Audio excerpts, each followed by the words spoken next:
আমরা যেহেতু রক্ত মাংসের মানুষ, আমরা যেভাবে বিগত দিনগুলো এরকম একসাথে ছিলাম, আছি এবং থাকবো, নিজের উপর যেমন অগাধ বিশ্বাস, মিস্টার এস মুফারের উপরে সেরকম অগাধ বিশ্বাস রেখেই তো আমরা ও ফাউন্ডারশিপ নিয়েছিলাম। কারণ যে আমরা যেদিন ও ফাউন্ডারশিপ নিয়েছি সেদিন তো না অন প্যাসিভ সম্বন্ধে কিছু জানতাম, না অন প্যাসিভের কোনো প্রোডাক্ট সম্বন্ধে জানতাম, না মিস্টার অ্যাস মুফারের নাম তার আগে কোনোদিন শুনেছিলাম। কিন্তু এই বিগত দিনে আমরা যতদিন পার করে এসেছি, আমরা কিন্তু অনেক কিছু শিখেছি, দেখেছি, জেনেছি, বুঝেছি। তারপরেও যদি আমরা আমাদের সেই কাঙ্ক্ষিত জায়গায় অবস্থান না করি, সে ভুলটা আমি অন্য কাউকে করতে পারি না। সেই ভুলটা একান্ত আমার নিজস্ব হবে। তো সেই জন্যই আমরা এই যখন হাসনান স্যার বা আরো অনেক স্যাররা ম্যাডামরা এসে যখন কথা বলেন, আশা রাখি যেহেতু ভার্চুয়ালে ভিডিওতে আমরা আসি না বললেই চলে, এরকম যেন না করি যে অ্যাটেন্ড হয়ে আছি, ওইদিকে মিটিং চলছে চলুক, আমায় তো দেখতে পাচ্ছে অ্যাটেন্ড, কিন্তু যখন আমায় ডাকে আমি সাড়া দিতে পারি না। এইটা যেন না হয়, এটা ইদানিং দেখছি একটু বেশি হচ্ছে। তো যে যতক্ষণ 100% অ্যাটেন্ডেন্স দিতে পারবো ততক্ষণ থাকবো, চাহে সেটা 15 মিনিট হোক, চাহে সেটা আধ ঘন্টা হোক, চাহে সেটা 1 ঘন্টা হোক। এ নয় যে আমি ওয়েবনারে এন্ট্রি দিয়ে দিলাম, দিয়ে আমি কাজে ব্যস্ত, মোবাইলটা পকেটে নেই, মোবাইলটা হয়তো একটু দূরে আছে, আমি অন্য জায়গায় কাজ করছি। আমার মনে হয় এটা না করলেই ভালো। কারণ সবসময় সবারই কাছে ব্লুটুথ হেডফোনও থাকে না। কেউ এমনি ডাইরেক্ট শোনে ফোনে, স্পিকারে, কেউ উইথ কর্ড হেডফোনে শোনে।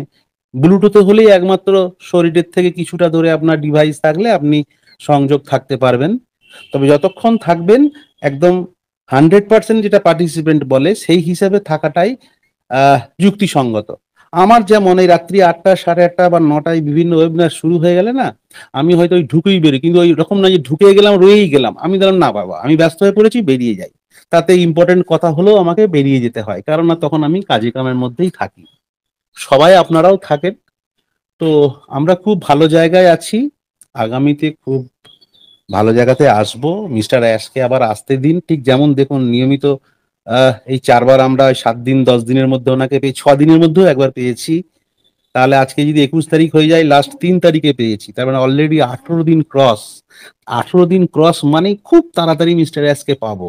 তাহলে আবার নিশ্চয়ই বিগত দিনে উনি যা বলেছেন তার থেকে নতুনত্ব কিছু বলবেনই বলবেন, এটা 100% গ্যারেন্টি। কিন্তু কি বলবেন সেটা আমি জানি না, মেবি কেউ জানে না, মেবি কেউ জানে না এক্সেপ্ট মিস্টার অ্যাস। তো যাক, সবাই খুব ভালো থাকবেন, আনন্দ থাকবেন, খুশিতে থাকবেন। Over to Hasnain sir. Thank you so much sir. দারুণ দারুণ ডিসকাশন হলো ওবিস ট্রেনিং সেন্টারে। থ্যাংক ইউ স্যার, আপনাকে অসংখ্য ধন্যবাদ। আর 2 মিনিট একটু কথা বলবেন সঞ্জয় স্যার, প্লিজ আসুন, আমরা একটু সবাই শুনি। Sanjay sir, welcome. Welcome sir, welcome. আসলে স্যার আমি কথা বলছি, আমাকে প্রথমে ডেকে নেওয়া হয়েছিল, মিটিংটা আসলে অনেকক্ষণই শুরু করছে জুয়েল খান স্যার। তো সেই ক্ষেত্রে স্যার কথা বলা হয়েছে, আর পার্টিসিপেন্ট সবাই শুনছে ধৈর্য সহকারে স্যার। আসলে স্যার আমরা শিখতে আসছি স্যার, আর শেখার জন্য ওবেস্ট স্কুলের আসলে তুলনা নাই। আসলে আমাদের শিখতে হবে টেকনিক্যাল পার্ট স্যার, এইটাই আমি বলতেছিলাম স্যার। যে আসলে আমরা যে ওয়ান পেসিভে আসছি এক একজন, বিশেষ করে বাংলাদেশি, অন্য দেশের কথা আমি নাই বলি, যেহেতু আমি একজন বাংলাদেশি নাগরিক, বাংলাদেশের কথাই বলবো। আমরা হঠাৎ করে স্যার চাঁদ পেয়ে গেছি হাতে। তো আসলে চাঁদের যে স্যার সৌন্দর্যটা, এটা আসলে উপলব্ধি করতে পারতেছি না। যে চাঁদের যে অনেক রকম বিউটি আছে, চাঁদের যে কলঙ্কের দাগ শুধু দেখতে পাই, কিন্তু বিউটিটাকে দেখতে পাচ্ছি না। তো ঘটনা হচ্ছে যে এই চাঁদকে নির্বাচন করতে গেলে তো অনেক কিছু, কারণ এটা তো চাঁদে তো আমরা হঠাৎ করে চাঁদ পাইলে চাঁদের যে কি কি, যেমন প্রজ্ঞান রোহর ভারতে গেছিল দক্ষিণ গোলার্ধে, কিন্তু চাঁদের অনেক কিছু ফিচার নিছে, কিন্তু তারা প্রকাশ করেনি। প্রকাশ করলে তো সেটা ফ্লাশ হয়ে গেল। তো সেই রকম আমরা ওয়ান পেসিভে আসি ঠিকই স্যার, কিন্তু ওয়ান পেসিভের আদ্যপাদ্য আমরা বুঝি না, বা একটা মিটিং এ যাই, মন গড়া কিছু কথা বলি, কোনো কিছু টেকনিক্যাল পার্ট শিখি না। এইগুলো বিষয় স্যার বলতেছিলাম যে আপনি স্যার খুব ভালো একটা কাজ করছেন, এপার বাংলা ওপার বাংলা কেউ এরকম করে না স্যার। বিশেষ করে টেকনিক্যাল পার্টটা আমাদের শেখা উচিত। সব জায়গায় বলে টেকনিক্যাল পার্ট শেখায়। আমি 21 সাল থেকে স্যার আছি, কোথাও আমি আজকাল দেখিনি যে কেউ টেকনিক্যাল পার্ট শিখাইলো। এই জিনিসটা টেকনিক্যাল পার্ট যদি শেখা হইতো স্যার, তাহলে বিলিং অ্যাড্রেসটা আমাদের অনেকেই ভুল করতো না স্যার। এইটুকুই আমার বলা ছিল sir. Thank you sir, thank you, সবাই ভালো থাকবেন। থ্যাংক ইউ সো মাচ, আপনাকে অসংখ্য ধন্যবাদ। ইয়েস, আমরা সব বিষয়ে ইনশাআল্লাহ আলোচনা করব এবং শিখব। আমরা সবাই এখান থেকে শিখেই বিজনেসের পরিস্থিতিটা মানে কোন দিকে যাচ্ছে, বিজনেসটা কিভাবে গড়বে সেই দিকে কিন্তু আমরা ধাবিত হব এবং আমরা বিজনেসের সারমর্মটা বুঝেই বিজনেসটা স্টার্ট করব ইনশাআল্লাহ। আর বিশেষ করে যদি কেউ মনে করেন যে আমাকে কিছুই জানতে হবে না, এটা অনেকবার বলা হয়েছে, আপনাকে হ্যান্ড টেকনিক্যাল প্র্যাকটিক্যাল বিষয়গুলো ক্লিয়ার জানতেই হবে এবং বেসিক ধারণা আপনাকে জানতেই হবে। কেননা আমার মা যখন ফোন ধরতো, না সরি আমার মা না, আমার বড় আপা, আমার মা কিন্তু 2000 সালে মারা গেছে, বড় আপা কিন্তু ফোন ধরছিল, এটা কিন্তু সবারই কিন্তু একটু না একটু হয়েছে, মনে রাখেন। ফোন এসেছিল আমার বড় দুলা ভাই, উনি ফোন দিয়েছিলেন ফার্স্ট টাইমে, ফোনটা আমাকে দিয়েছিল আর আমার ফোনে ফোন আসাতে আমি আমার ফোনটা আমার বোনকে দেই হাতে, বললাম যে যে ফোনে কথা হচ্ছে তুমি কথা বলো, আমার দুলা ভাইয়ের সাথে কথা বলো। তো ও এখন মানে ফোন হাতে নিয়েই ধরে আছে, তো এখন কথা বলতেছে দুলা ভাই, কথার উত্তর দেওয়ার প্রসেস পাচ্ছে না। আমি বলতেছি কানে ধরতে হবে, কানে ধরলো, আবার ওই বর্তমানে কানে যাই হোক উল্টা করে ধরেছে, বাঁচতেছে কি বলতেছে, ওই দুলাভাই কি বলতেছে তার অ্যান্সার হচ্ছে উল্টা। আবার উনি আবার মানে দেখতেছি পা কাঁপতেছে এবং হাঁটু কাঁপতেছে। অবাক হয়ে গেছিলাম আমি ওই দিনে। তো বিষয়টা হচ্ছে আজকে আমার আপু কিন্তু এই ফোন ফোন বিষয়টা মোটামুটি বেসিক ধারণা কিন্তু ওনার কাছে খুব ভালো আছে।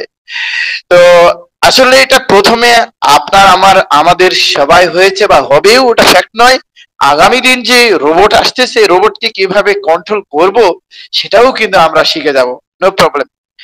তো যাই হোক, অনেক কিছু ঘটতেছে পৃথিবীতে, আর আমরা বেঁচে আছি যতদিন আমরা সেই জায়গাতে আমরা পৌঁছে যাব, আর পৌঁছে যাওয়ার জন্য সব সময় আপডেটে থাকবো।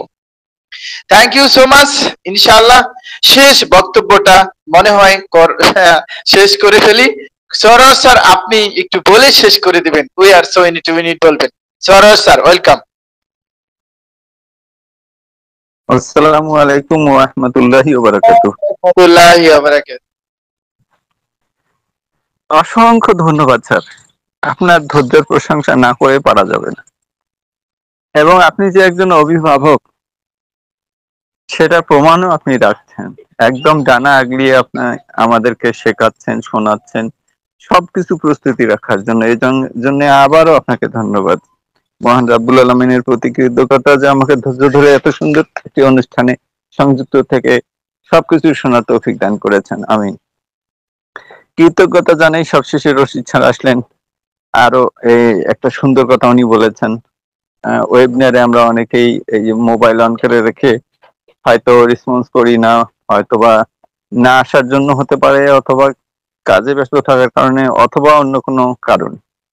তো এটা আমাদের কারো উচিত না, কিন্তু আমি নিজেও এটা অনেক সময় করে ফেলি স্যার। দীর্ঘ সময়ে অনেক ব্যস্ততা থাকে, বিশেষ করে দিনে 3টা থেকে। তো রশিদ স্যারের কথাটা খুবই ভালো লাগলো, এটা যেন আমাদের আর ত্রুটি না হয় সেদিকে আমরা খেয়াল রাখি। সবচেয়ে ভালো যদি আমরা বিশেষ করে ট্রেনিং সেন্টারের পিরিয়ডটা একটা নির্দিষ্ট সময়ে বন্ধনে নিয়ে আসতে পারি, সবচেয়ে ভালো হবে। দিনে দিনে আমাদের অনেকেই সংযুক্ত হচ্ছে এবং মহাপুরুষরা, অনপ্রেসিভের মহাপুরুষরা এখানে যোগদান করছে, সেজন্য আমি তাদেরকে কৃতজ্ঞতা জানাচ্ছি। আপনারা থাকবেন স্যার, আমাদের অনেক কিছু শেখার আছে, জানার আছে, আপনাদের কাছ থেকে পাবার আছে, আমাদেরকে বঞ্চিত করবেন না এই অধিকার থেকে। তো স্যার আজকে আর নয়, অনেক দূর আমরা এগিয়েছি, সবার সুস্বাস্থ্য কামনা করছি। আবারও সুন্দর সময়ে, আবারও ওয়েবিনার চালুর সময় আপনাদের সবাইকে যেন পাই, সেই প্রত্যাশায় খোদা হাফেজ। আসসালামু আলাইকুম ওয়া রাহমাতুল্লাহ। সবাই ক্লোজিং টাইমে বলবেন we are so in it to win it. Thank you sir. ওয়ালাইকুম আসসালাম। আসসালামু আলাইকুম।